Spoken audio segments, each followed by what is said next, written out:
بسم اللہ الرحمن الرحیم۔ السلام علیکم۔ آج سے کوئی 450 سال پہلے کی بات ہے۔ ٹھیک آج کی صبح یعنی 23 جنوری کو چائنا کے شانگسی صوبے میں ایک بہت ہی بھیانک زلزلہ آیا تھا۔ اس صوبے کے زیادہ تر لوگ یاؤڈونگز میں رہتے تھے، یعنی پہاڑوں میں بنے ہوئے غاروں جیسے گھر، اور زلزلہ آنے پر وہ غاریں ڈھہ گئی تھیں۔ 1 لاکھ لوگوں کی تو اسی وقت ہی موت ہو گئی، لیکن اس کے بعد جو قہر ٹوٹا اس نے اس حادثے کو انسانی تاریخ کے سب سے بڑے حادثات میں شامل کر دیا تھا۔ چائنا کے تاریخی ریکارڈز میں یہ واقعہ جس طرح سے درج ہے، اسے پڑھ کر انسان کے رونگٹے کھڑے ہو جاتے ہیں، اور میں آپ کو اینلز آف چائنا نامی تاریخی ریکارڈز میں سے یہ واقعہ پڑھ کر حرف بحرف سنا رہا ہوں۔ وہ لکھتے ہیں کہ سن 1556 کی سردیوں میں ایک قیامت برپا ہوئی تھی۔ 40 پہاڑ اپنی جگہ سے ہٹ گئے تھے، دریاؤں نے اپنا رخ بدل لیا تھا، کچھ جگہوں پر نئی زمین نکل آئی تھی اور کچھ جگہوں سے تو زمین ہی غائب ہو گئی تھی۔ کچھ جگہوں سے آبشاروں کا پانی پھوٹ پڑا تھا، لیکن کسی جگہ ہمارا کوئی گھر باقی نہ بچا تھا۔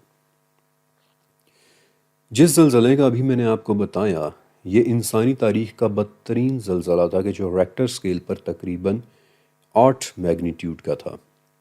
کچھ جگہوں پر 66 فٹ گہرے گڑھے پڑ گئے تھے، اور کچھ جگہوں پر لینڈ سلائڈ نے تباہی پھیر دی تھی۔ زلزلے سے تقریباً 1 لاکھ لوگ تو اسی وقت مر گئے تھے، لیکن اس کے بعد جو 7 لاکھ لوگ بے گھر ہوئے وہ سردی، بیماری اور بھوک سے مارے گئے، اور اس طرح اس بھیانک زلزلے نے کوئی 8.5 لاکھ لوگوں کی جانیں لے لی تھیں۔ یہ حادثہ چائنا کی تاریخ کا سب سے بدترین اور بھیانک واقعہ ہے، لیکن میرے آپ کو اس زلزلے کے متعلق بتانے کی وجہ ایک اور ہے۔ اسی سال چائنا میں دراصل پرتگال کا ایک عیسائی پادری گیسپر ڈا کروز بھی موجود تھا۔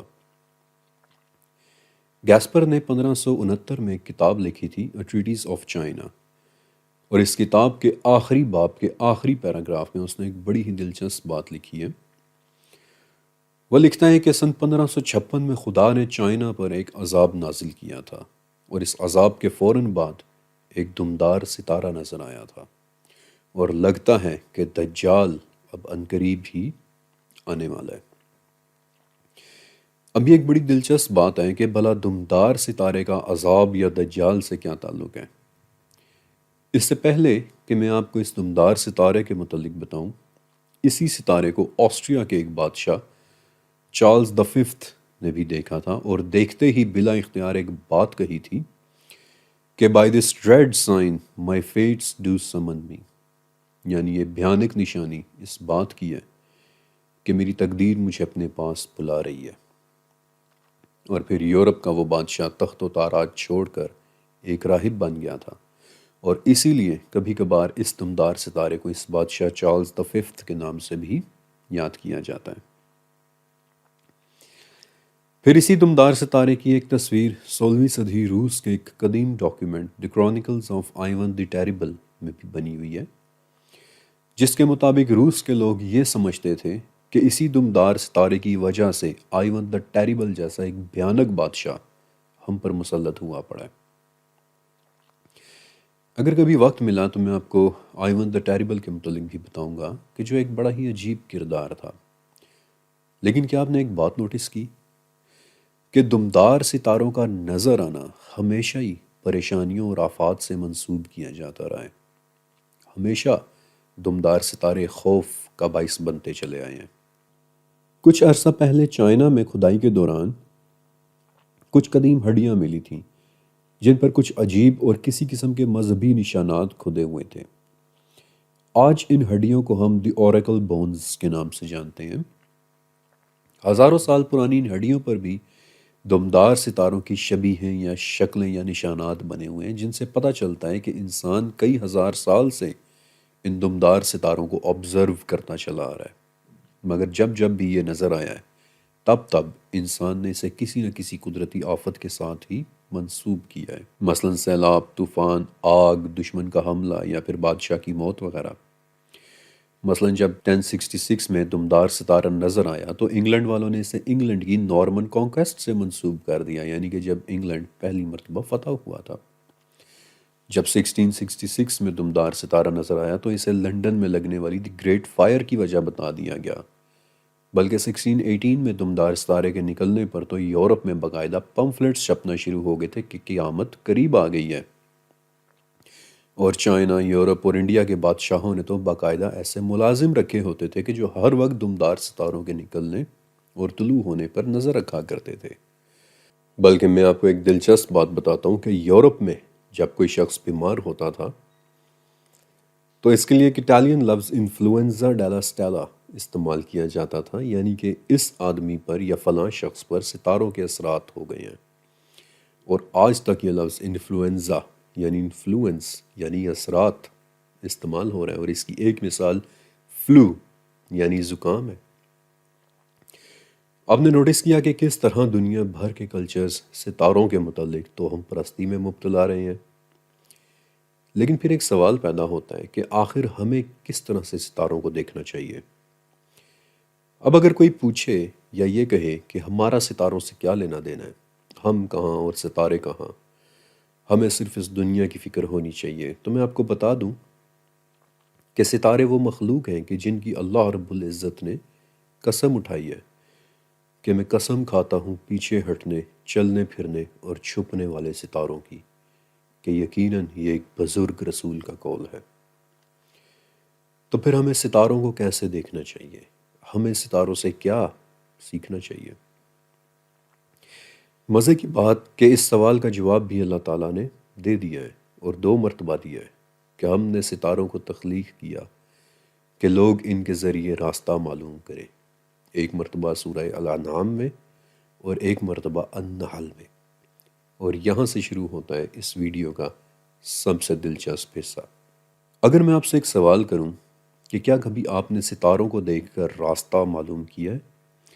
کیا کبھی آپ نے گاڑی چلاتے ہوئے سر باہر نکال کر آسمان کی طرف دیکھا ہے کہ ہم کہاں پہنچے ہیں؟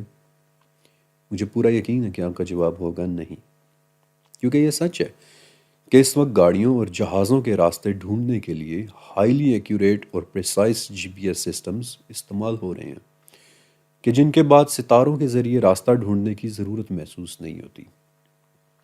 تو کیا ولیعوذ باللہ قرآن پاک کی آیات اب آبسلیٹ ہو چکی ہیں؟ کیا اب یہ آیات آؤٹ ڈیٹڈ تصور ہوں گی؟ کبھی نہیں۔ میں ہمیشہ کہتا ہوں کہ قرآن پاک ایک انسانی کلام نہیں ہے، بلکہ یہ ایک ہائیلی انٹیلیجنٹ ہستی کا لکھا ہوا کلام ہے، اور اسے سمجھنے کے لیے آپ کو بھی اپنی ذہانت کا ملٹیپل ڈائمینشنز اور ملٹیپل لیولز میں استعمال کرنا سیکھنا ہوگا، اور اب جو میں آپ کو بتانے والا ہوں اسے ذرا غور سے سنیں۔ دنیا میں راستہ تلاش کرنے یا پھر نیویگیشن کا سب سے پرانا سسٹم یا طریقہ کار سیلیسٹیل نیویگیشن ہے، یعنی کہ وہ طریقہ جس میں انسان ستارے دیکھ کر اپنی پوزیشن اور لوکیشن معلوم کرتا ہے، اور ایک صاف رات میں انسانی آنکھ 6000 سے زیادہ ستارے دیکھ سکتی ہے۔ اب راستہ ڈھونڈنے کے اس طریقے کو یونانیوں نے بھی استعمال کیا، پھر ان کے بعد رومنز اور عربوں نے بھی، لیکن 1958 میں انگلینڈ کی ہر میجسٹیز ناٹیکل المنیک آفس اور امریکہ کے US نیول آبزرویٹری نے مل کر رات کے آسمان میں 48 کانسٹیلیشنز سلیکٹ کی، کانسٹیلیشنز یعنی کہ ستاروں کے جھرمٹ، اور پھر ان جھرمٹوں میں سے 57 ایسے ستارے سلیکٹ کیے کہ جو سب سے زیادہ روشن اور سب سے زیادہ چمکدار تھے، اور یہ وہ 57 ستارے ہیں کہ جن سے راستہ تلاش کرنے کا ہنر سیکھنا ہر جہاز کے کیپٹن کے لیے ضروری ہوتا ہے۔ مگر ان 57 ستاروں کے علاوہ مزید 115 ستارے ایسے ہیں کہ جن سے ہر ماسٹر نیویگیٹر آگاہ ہوتا ہے، اور جنہیں دیکھ کر آپ اس دنیا میں نہ صرف کبھی بھی بلکہ کہیں بھی اپنی لوکیشن معلوم کر سکتے ہیں، بلکہ ان کے ذریعے آپ مہینے اور سال تک معلوم کر سکتے ہیں، اور آپ یہ تک معلوم کر سکتے ہیں کہ اس وقت ایگزیکٹ ٹائم کیا ہو رہا ہے۔ لیکن اصل دلچسپ بات بتانا ابھی باقی ہے۔ سن 1998 میں امریکہ کی نیول اکیڈمی نے ستاروں سے راستہ ڈھونڈنے کے اس کورس کو ختم کر دیا تھا، کیونکہ ایک تو یہ نان انجینئرنگ سبجیکٹ میں سب سے مشکل سبجیکٹ تھا، اور دوسرا انہیں محسوس ہوا کہ اب چونکہ ہمارے پاس جدید ٹیکنالوجی ہے اب ہمارے پاس جی پی ایس سسٹمز ہیں، تو اب ہمیں ستاروں سے راستہ تلاش کرنے کی ضرورت نہیں ہے، لہٰذا انہوں نے اس کورس کو ہی ختم کر دیا۔ لیکن پھر 2015 میں بحری اور ہوائی جہازوں کے نیویگیشن سسٹمز ہی ہیک اور جیم ہونے لگ گئے، تو ایک مرتبہ پھر سے انہیں سیلیسٹیل نیویگیشن کے کورس کو دوبارہ شروع کرنا پڑا، کیونکہ ستارے نہ تو ہیک ہو سکتے ہیں اور نہ ہی جیم ہو سکتے ہیں۔ لیکن میں نے آپ کو بتایا نا، اصل دلچسپ بات بتانا ابھی باقی ہے، اور وہ یہ ہے کہ اس وقت سیلیسٹیل نیویگیشن کا سب سے زیادہ استعمال اسپیس مشنز میں ہو رہا ہے۔ اس وقت مریخ پر بھیجے گئے مارس ایکسپلوریشن روورز میں سٹار ٹریکنگ سسٹم لگا ہوا ہے، جن سے وہ روبوٹس ستاروں کے ذریعے راستہ معلوم کرتے ہوئے خلا سے گزر کر مریخ تک پہنچتے ہیں، اور پھر ستاروں ہی کے ذریعے راستہ معلوم کرتے ہوئے پورے کے پورے مریخ کو ایکسپلور کر رہے ہیں۔ خلا میں جانے والے تمام کے تمام اسپیس کرافٹس، راکٹس جب زمین کی فضا سے نکلتے ہیں تو اپنے راستے، اپنے کورس کو چیک اور کریکٹ کرنے کے لیے وہ ستاروں ہی کا استعمال کرتے ہیں۔ قرآن میں ستاروں سے راستہ معلوم کرنے کا یہ مطلب نہیں ہے کہ وَلِعَوْذ بِاللَّہ یہ آیات اب آبسلیٹ یا آؤٹ ڈیٹڈ ہو چکی ہیں، بلکہ اس کا مطلب تو یہ ہے کہ جاؤ اور ستاروں کے ذریعے راستہ ڈھونڈو، نہ صرف اس دنیا میں بلکہ اس عظیم الشان خلا میں نکلو اور سیلیسٹیل نیویگیشن کے ذریعے نئی نئی دنیایں تلاش کرو، نئے نئے سیارے تلاش کرو، جاؤ اور اس کائنات میں اپنے رب کی نشانیوں کو تلاش کرو۔ میں نے کہا نا کہ قرآن کی آیات کو سمجھنے کے لیے آپ کو اپنی ذہانت کا ملٹیپل لیول اور ملٹیپل ڈائمینشنز میں ایک ایڈوانسڈ سٹیج پر استعمال کرنا سیکھنا ہوگا۔ لیکن ایک بات اور بھی ہے جو میں آپ کو بتانا چاہتا ہوں۔ قرآن نے تو ستاروں کے ذریعے راستے تلاش کرنے کا بتا دیا، لیکن حضرت انس رضی اللہ تعالیٰ عنہ نے ایک مرتبہ آپ صلی اللہ علیہ وآلہ وسلم کو یہ کہتے سنا تھا کہ 3 برائیاں میری امت میں ہمیشہ رہیں گی۔ پہلی، حسب و نسب میں ایک دوسرے پر فخر کرنا، دوسری نوحہ خوانی کرنا، اور تیسری ستارہ پرستی کرنا۔ اور میں حیران ہوں کہ واقعی قرآن نے تو انتہائی انٹیلیجنٹ لیول پر جا کر بتا دیا کہ جاؤ اور ستاروں سے راستے تلاش کرو، جاؤ اور پوری کائنات کو تسخیر کر لو۔ لیکن حدیث بھی کیسی سچ ثابت ہو رہی ہے کہ آج بھی آپ کو اخبار میں پورا ایک صفحہ ایسا نظر آئے گا کہ جس میں ستاروں کے ذریعے ذائچے بنائے جاتے ہیں کہ آپ کا یہ ہفتہ کیسا گزرے گا۔ لیکن ایک شخص ایسا تھا کہ جس نے اللہ کے حکم کے مطابق ایک ستارے کے ذریعے اپنا راستہ ڈھونڈا تھا۔ آپ کو ایک دلچسپ بات بتاؤں کہ تعریف کے اعتبار سے سورج بھی ایک ستارہ ہی ہے، آگ کا جلتا ہوا بھڑکتا ہوا ایک گولا، ایک روشن ستارہ۔ اور کوئی تھا جو سورج یعنی ایک ستارے کے ذریعے راستے معلوم کرتے ہوئے اپنے سفر کر رہا تھا۔ پہلے وہ وہاں پہنچا جہاں سورج یعنی ایک ستارہ کالے کیچڑ میں ڈوب رہا تھا، پھر وہ وہاں پہنچا جہاں سورج یعنی ایک ستارے کے طلوع ہونے کی جگہ تھی۔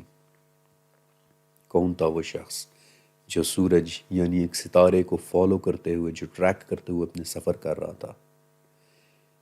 کیا آپ جاننا چاہیں گے کہ وہ شخص کون تھا؟ کیا آپ جاننا چاہیں گے کہ وہ ستاروں کے ذریعے راستے تلاش کرتے کرتے کہاں تک پہنچ گیا تھا؟ وہ شخص کہ جس کا سورہ کہف میں ذکر ہے، وہ شخص جو سفر کرتے کرتے یاجوج اور ماجوج تک پہنچ گیا تھا، ذوالقرنین۔ انشاءاللہ چند دنوں کے اندر میری تیسری سیریز شروع ہونے والی ہے، ذوالقرنین کے 3 سفر۔ اور اس سیریز کو بغیر کسی تاخیر ریلیز کرنے کے لیے میری اس ریسرچ پروگرام کو آپ کی سپورٹ کی ضرورت ہے، تاکہ خدا نخواستہ ہمارا یہ سفر پہلے کی طرح رک نہ جائے۔ اس سپورٹ کا طریقہ آپ کو پہلے کمنٹ میں نظر آ جائے گا، تاکہ یہ ریسرچ ورک انشاءاللہ کبھی نہ رکے۔ اور میرا ساتھ دینے کے بعد آنے والے تیسرے سیزن کے لیے میری طرف سے آپ سب کو خوش آمدید، جہاں میں آپ کو حیران کر دینے والی وادیوں میں لے کر جانے والا ہوں۔